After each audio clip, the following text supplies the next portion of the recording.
2 millones de españoles padecen apnea del sueño, aunque ni un 10% de los casos está diagnosticado. Para ayudar a su tratamiento, médicos e ingenieros de la Universidad de Oviedo han desarrollado una aplicación clínica.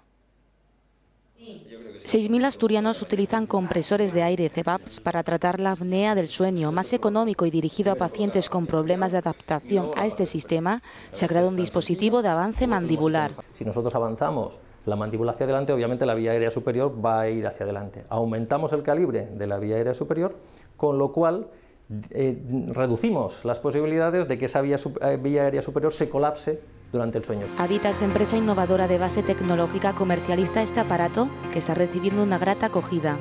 Con este aparato que me han puesto ahora, pues la comodidad que tengo para dormir, para respirar, me encuentro mucho más descansado, mucho más relajado. El dispositivo es el resultado de casi 20 años de trabajo de un equipo multidisciplinar. Hay que entender muy bien lo que es la apnea del sueño, es el caso claramente de ya la parte médica, y luego se juntan un poco los ingenieros para intentar dar ese diseño a ese dispositivo y también validarlo desde el punto de vista resistente. La incidencia de este síndrome crece con la edad. En Asturias perfectamente podríamos hablar de cifras entre 40 y 50.000 adultos y entre 12 y 15.000 niños que lo padecen, de los cuales, como decía, solo un 6 o un 9% en muchas veces están diagnosticados. El conviviente ve que hay ronquido y en ese momento ronca, deja de respirar un momento, que es lo que llamamos apnea, está como unos segundos que además a veces son angustiantes para el conviviente, no para el que tiene apnea, que no se entera. El dispositivo de Aditas es apto también para el tratamiento del roncador crónico.